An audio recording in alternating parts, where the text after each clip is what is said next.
Hi കൂട്ടുകാരെ, പുതിയൊരു വീഡിയോയിലേക്ക് എല്ലാവർക്കും സ്വാഗതം. അങ്ങനെ രഘുവിനെ ആമി വിളിച്ചിരിക്കുകയാണ് കേട്ടോ. രഘുവേട്ടാ, ഇത് ആമിയാണെന്ന് പറയുമ്പോൾ രഘുവിൻ്റെ ആ മനസ്സൊക്കെ ഒന്ന് ശരിയാവണം കേട്ടോ.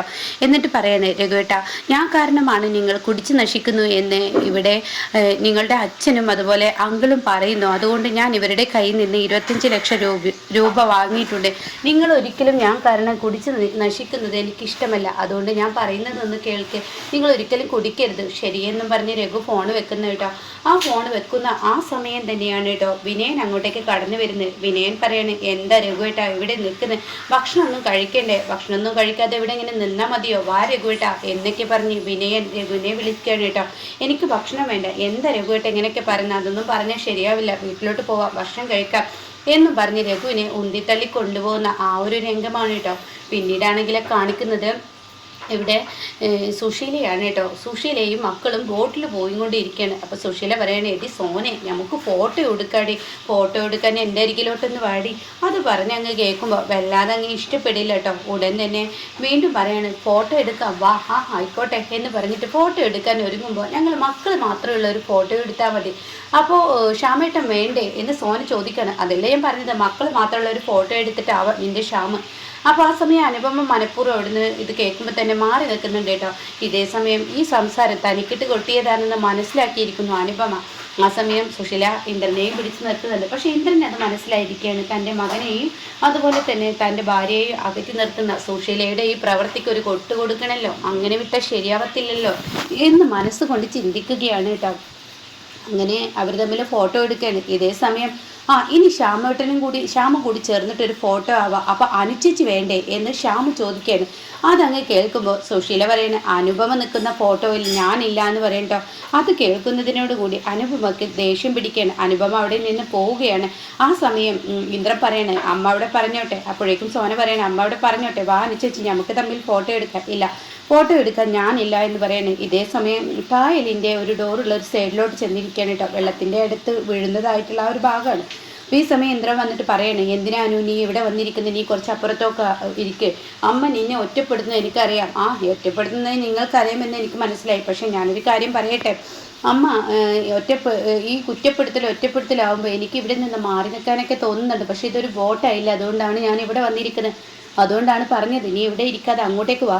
ദേ അനുപമ ആത്മഹത്യ ഒന്നും ചെയ്യില്ല, ഒരിക്കലും അതിന് അനുപമക്ക് കഴിയില്ല. എൻ്റെ കുഞ്ഞിന് വേണ്ടി ജീവിക്കുന്ന ആളാണ് അനുപമ. പിന്നെ ഈ ഇരിക്കുന്ന നിങ്ങളുടെ അമ്മ എന്നെ തള്ളിയിട്ടെങ്കിലേ ഉള്ളൂ എന്ന് പറയുമ്പോൾ സുശീല ഇങ്ങനെ ദേഷ്യത്തോടു കൂടി നോക്കി നിൽക്കുന്നുണ്ട് കേട്ടോ. ഒട്ടും പറ്റുന്നില്ല. അവളുടെ ഒരു കിന്നാരം, അവളുടെ ഒരു ഇത് എന്ന ലെവലിൽ തന്നെയാണ് കേട്ടോ നോക്കി നിൽക്കുന്നത്. എന്നാൽ ഈ സമയം ഇപ്പുറത്താണെങ്കിൽ സുശീല ഇങ്ങനെ കാലി തുള്ളി നിൽക്കുകയാണ്. അപ്പോൾ ഇന്ദ്രൻ പറയണേ, എന്തായാലും ആ അനു എന്നൊക്കെ പറയുള്ളൂ, അവിടെ തന്നെ ഇരിക്കുകയാണ് കേട്ടോ. പിന്നീട് കാണിക്കുന്നത് വിനയനും രഘുവും കൂടി ഭക്ഷണം കഴിക്കാൻ എത്തിയിരിക്കുകയാണ്.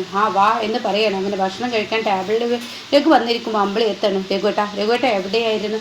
ഞാൻ എവിടെയൊക്കെ ഉണ്ടായിരുന്നു. രഘുവേട്ടനോട് ചോദിച്ചത് എവിടെയായിരുന്നു എന്നാണ് ചോദിച്ചത്. അതിന് മറുപടി പറയും. രഘുവിനാണെങ്കിൽ ദേഷ്യം പിടിക്കുകയാണ്. വായിൽ വല്ല കൊഴുക്കട്ട പോയതുപോലെ തന്നെ രഘു ഇരിക്കുകയാണ്. ഈ സമയം വിനയം പറയുന്നത്, അമ്പിളി ചേച്ചി ഭക്ഷണത്തിൻ്റെ മുന്നിൽ കിടന്ന് ഇങ്ങനെ വഴക്ക് കൂടാൻ പാടില്ലെന്നാണ് പറയുന്നത്. അതെ, ഞങ്ങൾ വഴക്ക് കൂടിയതല്ല, കാര്യം ചോദിക്കേണ്ടത് ചോദിക്കണം. അങ്ങനെ വല്ല മദ്യം കഴിക്കാൻ വേണ്ടി വല്ല ഇയാളെ വല്ല ഷാപ്പിലോ അവിടെ എവിടെയെങ്കിലുമൊക്കെ പോയിക്കണോ എന്ന് അറിയേണ്ടത് എൻ്റെ ആവശ്യമില്ല. ഭാര്യയായി ഞാനത് അറിയണ്ടേ. നിങ്ങൾ ഭാര്യ ഭർത്താക്കന്മാർ തമ്മിൽ വീട്ടിൽ കൊടുന്ന് തല്ലൂടിയാൽ മതിയെ. അപ്പോഴേക്കും ഉടൻ തന്നെ അമ്പിളി പറയണം, ഭാര്യ ഭർത്താക്കന്മാർ എവിടെ കിടന്ന് തല്ലുവിടാൻ തീരുമാനിക്കുന്നത് ഞാനാണ്. എൻ്റെ ഭർത്താവ് അങ്ങനെ നശിച്ചു പോകുന്നത്. വിനയന് യാതൊരു കുഴപ്പമൊന്നുമില്ലല്ലോ, വിനയൻ എന്തിനാ ഇക്കാര്യത്തിൽ ഇടപെടുന്നു? അത് കേട്ടിരുന്ന, അയ്യോ എൻ്റെ അമ്പിളി ചേച്ചി, എന്തിനാ ഈ മനുഷ്യനെ ഇങ്ങനെ എല്ലാവർക്കും മുന്നിലിട്ട് അപമാനിക്കുന്നത്? അത് കേൾക്കുന്ന ലതികയ്ക്ക് ഇങ്ങനെ ദേഷ്യം പിടിക്കാൻ കേട്ടോ. മൊത്തത്തിൽ ലതികയ്ക്ക് വിനയൻ്റെ സ്വഭാവത്തിൽ ദേഷ്യം വന്നു തുടങ്ങിയിരിക്കുന്നു. അപ്പോൾ ഉടൻ തന്നെ ലതിക പറയണം, ദേവിനിയ, ഇവരിപ്പോൾ മറ്റുള്ളവർക്ക് മുന്നിലൊന്നല്ലോ, നമ്മളെല്ലാവരും വേണ്ടപ്പെട്ട ആളുകളല്ലേ, കുടുംബക്കാരല്ലേ, അവർക്ക് മുന്നിൽ കാര്യം അമ്പിളി ചോദിക്കുന്നത് നിനക്കെന്താ തെറ്റ്? അത് കേട്ടോടെ ഞാനുള്ളത് പറഞ്ഞതാണ്, ഞാൻ പറയേണ്ടത് പറയും. അതുകൊണ്ടാണ് വെറുതെ ഒരു നല്ല ദിവസമായി വെറുതെ ഒരു പ്രശ്നം ഉണ്ടാക്കണ്ടോ? അപ്പോഴേക്കും ശരി പറയണേ, അമ്പിളി ചേച്ചി വിട്ടേക്ക്, അങ്ങനെ വിടാൻ പറ്റില്ല. ഇയാളോട് ചോദിച്ചതിന് ഇയാൾ മറുപടി പറയട്ടെ. ഇയാൾ എന്താ മറുപടി പറയട്ടെ? ഇയാൾ എവിടെയോട്ടാണ് പോയത്? അച്ഛനും അങ്കിളൊക്കെ എത്രമാത്രം വിഷമിച്ച് ഇയാളെ കാണാഞ്ഞിട്ട് എന്ന് പറയുമ്പോഴേക്കും രഘു മിണ്ടുന്നില്ല കേട്ടോ. അപ്പോഴും വിനയൻ അതിന് തർക്കുത്തരം പറയാൻ നിൽക്കുകയാണ്. വിനയൻ്റെ ആ തർക്കുത്തരത്തിന് അമ്പിളി ഉഗ്രൻ കൊട്ടുകൊടുക്കുകയാണ്. അമ്പിളി പറയണത്, ദേ ഒരു കാര്യം ഞാൻ പറഞ്ഞേക്കാം വിനയ, നീ ഇയാളെ നശിപ്പിക്കാൻ വല്ല പരിപാടിയുണ്ടോ? എൻ്റെ ഭർത്താവിനെ കുടിപ്പിച്ച് നശിപ്പിക്കാനാണോ നീ ഈ പണികളൊക്കെ ചെയ്യുന്നത്?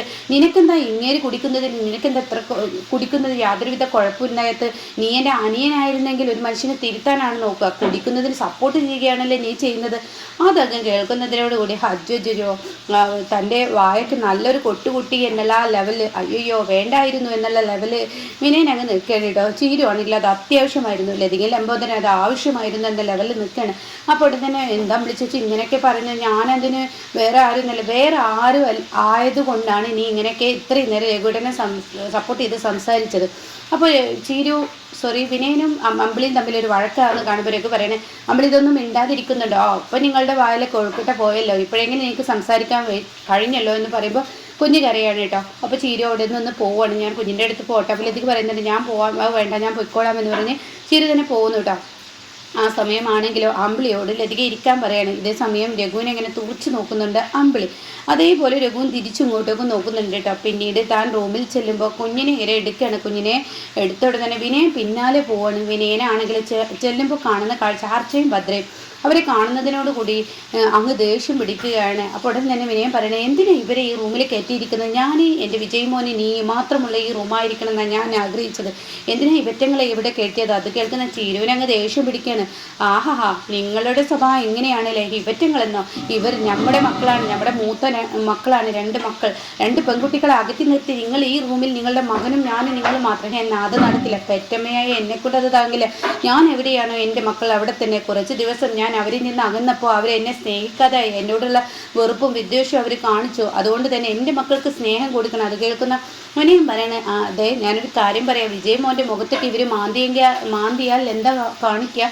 അതുകൊണ്ടാണ് ഞാൻ ഇതൊക്കെ പറയും. എന്തുകൊണ്ടായാലും എൻ്റെ 3 മക്കളെ എൻ്റെ കൂടെ, അല്ലാതെ നിങ്ങളുടെ കൂടെ എന്നല്ല. ഞാനിവിടെ നിൽക്കാൻ തന്നെ തീരുമാനിച്ചത് എൻ്റെ മക്കളെ ഒപ്പം നിർത്താൻ വേണ്ടിയാണ്, അല്ലാതെ നിങ്ങളോടുള്ളത് കൊണ്ടൊന്നല്ല. അപ്പോൾ അത് കേട്ട ഉടൻ തന്നെ വിനയം പറയണേ, അതൊന്നും പറ്റത്തില്ല, ഈ റൂമിൽ കിടത്താൻ പറ്റുന്നില്ല. അങ്ങനെയാണെങ്കിൽ ഞാൻ ഇപ്പം തന്നെ ഈ നിമിഷം തന്നെ ഇവിടെ നിന്ന് പോകും, എന്താ കുഴപ്പമുണ്ടോ എന്ന് ചോദിക്കുമ്പോൾ അയ്യോ ഞാനൊന്നും പറയാനില്ലേ എന്ന് പറഞ്ഞ് പിന്നീട് നിർത്തുകയാണ് കേട്ടോ. എന്നാൽ ഈ സമയം വിനയൻ്റെ ഉള്ളിൽ ആ ഒരു സ്വഭാവം പുറത്തോട്ട് വന്ന് തുടങ്ങുകയാണ് കേട്ടോ. ഇതേ സമയമാണെങ്കിലോ ഇപ്പുറത്ത് ആമി തൻ്റെ ഭർത്താവിനെ കാണാൻ ചെന്നിരിക്കുകയാണ് ആദിയുടെ അടുത്തോട്ട്. എന്താ ആമി, നീ ഇപ്പോൾ ജോലിക്കൊക്കെ പോകുന്നില്ലേ? ആ ജോലിക്ക് പോകുന്നുണ്ട്. ഇന്ന് പോവാതിരുന്നതിൻ്റെ കള്ളി എന്ന് വെച്ചാൽ ഇന്ന് അനന്തം മാഷും ദാസങ്ങളും കൂടി എന്നെ കാണാൻ വന്നിരുന്നു. എന്തിനാണാവോ എന്ന് ആദ്യം ചോദിക്കുമ്പോൾ ഉടൻ തന്നെ പറയണേ, രഘുവേട്ടൻ എന്നെ 25 ലക്ഷം തരാൻ ഏൽപ്പിച്ചു അത്ര, അത് തരാനാണത്ര. ആഹാ അങ്ങനെയാണോ? അപ്പോൾ എൻ്റെ സ്വർണ്ണം അവൻ്റെ കൈകളിലാണെന്ന് എനിക്ക് മനസ്സിലായി. അതുകൊണ്ടാണല്ലോ അവൻ 25 ലക്ഷം രൂപ എന്നെ തരാൻ ഏൽപ്പിച്ചത്. അത് കേൾക്കുന്നതിനോടുകൂടി ആമി ചോദിക്കുക, നിങ്ങൾ എന്താ പറഞ്ഞത്? എനിക്കൊന്നും മനസ്സിലായില്ല, നിങ്ങൾ പറഞ്ഞത് വ്യക്തമായില്ലോ, ഒന്നും കൂടി പറഞ്ഞേ. അത് കേട്ട ഉടനെ അത് പിന്നെ എന്ന് പറഞ്ഞിട്ട് എന്താ നിങ്ങൾ പറഞ്ഞത്? അപ്പോൾ ആ കള്ളക്കടത്ത് സ്വർണം നിങ്ങൾ അപ്പോഴേക്കും ഉള്ള കഥയൊക്കെ പറയേണ്ട അവസ്ഥ ആദിക്ക് വരുന്നു കേട്ടോ. അങ്ങനെ ആദ്യം എല്ലാ കഥകളും മാമിയോട് പറയണം. ഇത് കേൾക്കുന്ന ആമി അയ്യോ ഈശ്വര, എന്തൊരു പാപമാണ് ഞാൻ ചെയ്തിരിക്കുന്നത്. ആ കള്ളക്കടത്തിലെ സ്വർണം ഞാൻ എൻ്റെ കൈകൾ കൊണ്ട് പണം എൻ്റെ കൈകൾ കൊണ്ട് മേടിച്ചു എന്നോ? ഈശ്വര, എനിക്കത് പറ്റത്തില്ല ഈശ്വര, ഞാനിത് അറിഞ്ഞിരുന്നെങ്കിൽ ഒരിക്കലും ചെയ്യില്ലായിരുന്നു. അത് കേൾക്കുന്ന ആദ്യം പറയണേ, എൻ്റെ ആമി ആ പണം കിട്ടിയത് കൊണ്ട് നിനക്കെന്നെ ജാമ്യത്തിലിറക്കാം. ഇനി നീ എന്നെ വേഗം ജാമ്യത്തിലിറക്കി. പിന്നീട് പുറത്തിറങ്ങിയതിന് ശേഷം വേണം അവനിട്ട് കൊട്ടുകയാണ് രഘുവിനിട്ട് 4 കൊട്ട് കൊടുക്കണം. അവനെൻ്റെ സ്വർണവും കൈക്കൽ വെച്ച് ഇതായിരുന്ന പണി. അത് കേൾക്കുന്നതിനോട് കൂടി ആമി ദേഷ്യത്തോടു കൂടി അവിടെ നിന്ന് പോകണിട്ടോ. ആമി നിൽക്ക് ഞാൻ പറയട്ടെ. വേണ്ട നിങ്ങളുടെ ഈ സ്വഭാവം എനിക്ക് കേൾക്കണ്ട എന്നും പറഞ്ഞ് ആമി അവിടെ നിന്ന് പോവുകയാണ് കേട്ടോ. എന്നാൽ ഈ സമയം സുശീലയാണ് കാണിക്കുന്നത്. ഇവരെല്ലാവരും ഇരുന്ന് ഭക്ഷണം കഴിക്കുകയാണ്. അപ്പോൾ ഷാമിനോട് പറയുകയാണ്, നീ പറഞ്ഞ ഹോട്ടൽ ഇതായിരുന്നോ? യെസ്, ഇത് തന്നെയായിരുന്നു. എങ്ങനെയുണ്ട്? ഫുഡൊക്കെ അടിപൊളിയാണ്. അപ്പോൾ അനുപമ നല്ല ദേഷ്യത്തോടു കൂടിയാണ് ഇരിക്കുന്നത്. അതുപോലെ ഇന്ദ്രനും കേട്ടോ. അപ്പോൾ ഇന്ദ്രൻ പറയുന്നുണ്ട് ഇതിനിടയ്ക്ക്, ഇനി അമ്മ തന്നെ അപമാനിക്കുകയോ ഒറ്റപ്പെടുത്തുകയോ കുറ്റപ്പെടുത്തുകയോ ചെയ്തു കഴിഞ്ഞാൽ തീർച്ചയായും എൻ്റെ സ്വഭാവം പുറത്ത് വരും എന്ന് അനുപമയോട് പറഞ്ഞിട്ടുണ്ട് കേട്ടോ.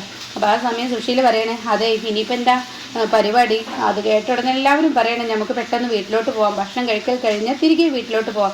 അത് കേൾക്കുന്നതിനോടുകൂടി സുശീല പറയാം, അതൊന്നും പറ്റത്തില്ല, എനിക്ക് കന്യാകുമാരിയിലോട്ട് പോകണം. എന്തായാലും എനിക്ക് കന്യാകുമാരിയിൽ പോയേ പറ്റുള്ളൂ.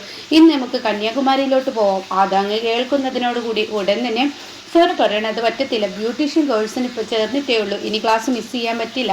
അപ്പോഴേക്കും ശ്യാമ പറയാൻ ട്രാവൽസിൽ ഇന്ന് എത്തണം. അത് കേട്ട സത്യനും പറയണം, ശരിയാണ് എനിക്കും പോകണം. അതൊക്കെ കേൾക്കുന്നതിനോടുകൂടി ഉടൻ തന്നെ സുശീല പറയണേ, എടി സോനെ, നിന്നെ ഞാനല്ലടി ട്രാവൽസിൽ ചേർത്തത്, നിന്നെ ബ്യൂട്ടീഷ്യൻ കോഴ്സിന് ചേർത്തത്, അല്ലാതെ വേറെ ആരുമില്ലല്ലോ. അപ്പോൾ അതങ്ങ് പോയിച്ചിട്ട് ഒരു കുഴപ്പമില്ല.